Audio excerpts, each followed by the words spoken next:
안녕하세요. 김성길 목사와 함께하는 사람 이야기 제2단원의 G7 과정입니다.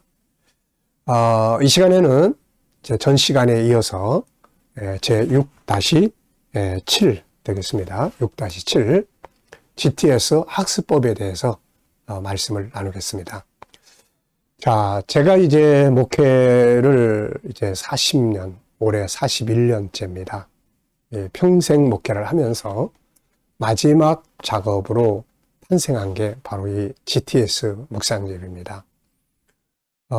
맨 처음에는 제자훈련, 그 다음에 천국운동, 그 다음에 G7.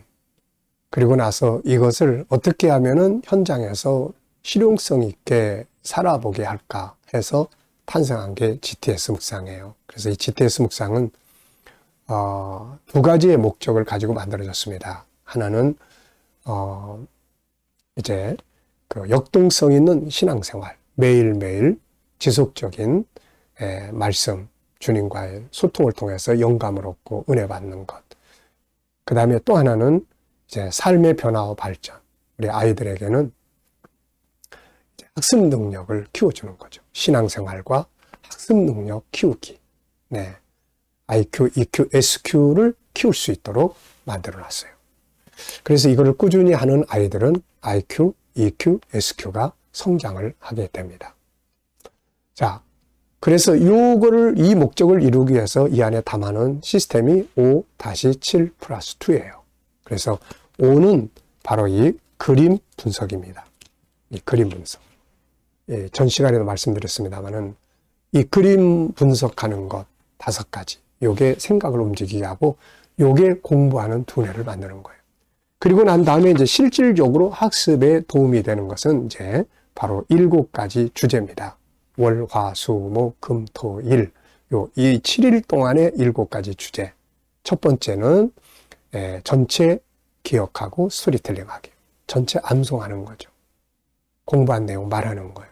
두 번째는 중요한 것 찾기. 셋째 날은 숨겨진 비밀 찾기. 넷째 날은 하나님의 관점으로 세상 보기. 다섯째 날은 관계 성공하기. 여섯째 날은 배우고 응용하기. 일곱째 날은 함께 나누기. 요 7가지 주제가 그날 공부하는데 그대로 활용을 하면 되거든요. 오늘의 주제가 중요한 거 찾기다? 그러면은 오늘 공부한 내용 중에 중요한 게 뭘까? 요거. 나중에는 7가지를 같이 사용을 하게 돼요. 계속 훈련을 하다 보면은. 그리고 또 이제 요 7가지를 가지고 학습을 점검할 수 있습니다. 이게. 그래서 요 7가지는 현장의 실용 프로그램이고 점검해주는 컨설팅의 도구입니다. 이게. 자, 저는 이제 학습 지도할 때 요 7가지를 가지고 지도를 해요. 자, 먼저 첫 번째는 자, 오늘 학교에서 공부한 것 스토리텔링 해보자. 이렇게 스토리텔링 이야기하는 거예요. 쉐마 학습법의 두 번째가 뭐예요? 쉐마 학습법의 세 번째가 뭐예요? 바로 말하는 거예요. 강론하라. 말하는 거예요. 그래서 제가 이제 오늘 어느 과목, 어디에서 공부했는지 그 공부한 내용을 이야기해보게 하는 거죠.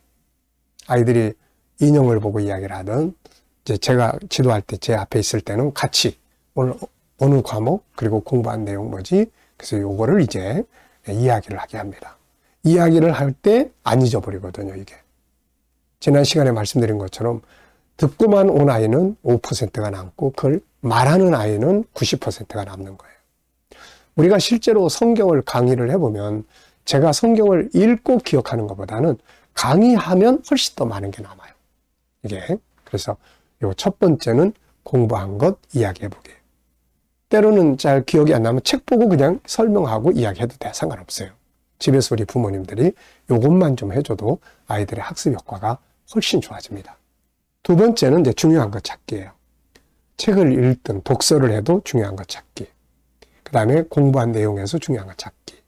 제가 수학 지도를 할 때, 자, 수학을 하면서 제일 중요한 게 뭐야? 문제가 뭘 요구하는지, 이거를 이해하는 게 제일 중요하다. 답부터 쓰려고 그래, 애들이. 답부터. 그러다 틀리는 거예요. 그래서 항상 중요한 것 찾기. 뭐가 제일 중요한지. 그리고 학교에서 공부할 때 공부 끝나면 선생님 오늘 공부한 내용 중에 제일 중요한 게 뭐예요? 이 질문하기. 요것만 해줘도, 집에서도 부모님들이 요것만 도와줘도 아이들의 핵심을 잘 끌어내고 그걸 기억에 담습니다. 세 번째는 뭐냐면 이제 숨겨진 비밀 찾기. 이게 수요일 날 주제입니다. 세상에는 이 보이는 것보다 감춰진 게 훨씬 많거든요. 숨겨진 것 찾기. 요거를 어떻게 사용을 하냐면 질문 만들기로 사용을 합니다. 질문 만들기. 자, 오늘 공부를 했습니다. 공부를 했어요. 자, 오늘 꽃에 대해서 공부를 했어요. 그러면은, 이 꽃은 어떤 꽃이고, 이 꽃은 뭐 잎사귀가 몇 개고, 색깔이 뭐고, 성분은 뭐고, 꽃은 어떻게 길러야 되고, 자, 이렇게 공부를 했어요. 그럼 그렇게 공부한 것으로 끝나버리면 금방 잊어버려요. 근데 이걸 질문으로 만드는 거예요. 자, 가꿀 때 이렇게 가꿔야 되는 꽃은 어떤 꽃인가요? 자, 이렇게 할 때 조심해야 될 거는 무엇인가요? 그러면은 그 질문을 쭉 질문으로, 공부한 내용을 질문으로 바꿔놓는 거예요. 틀렸어요. 그 문제에 대한 시험을 봤는데 틀렸어. 그러면 그 틀린 문제를 질문으로 바꿔놓는 거예요. 자, 질문. 이렇게 하고, 이 내용은, 왜 틀렸을까? 그 질문을 해도 되고, 이 질문의 핵심은 뭔가? 그러면 이제 그런 형식은 다시는 안 틀립니다. 그래서 공부한 내용을 질문으로 만들어 보기. 혹은 공부한 내용에 대해서 질문하기. 요 질문하기를 잘 사용하면 돼요. 그 다음에 이제 네 번째는 하나님과의 관계성 찾기입니다. 영감을 얻고, 하나님의 도우심을 얻고, 이 공부를 통해서 내가 어떻게 하나님의 일을 할 수 있고, 이런 걸 이제 생각하는 시간이에요. 그 다음에 이제 다섯 번째는 그 과목과의 관계를 성공하기입니다. 이게 금요일 날 주제예요. 그러니까 관계를 성공하기 위해서는 어떻게 해야 됩니까? 뭐 수학, 이 수학과의 관계를 성공하기 위해서는 어떻게 해야 되는지. 그래서 저는 이제 여기서 이 부분을 이렇게 적용을 하죠.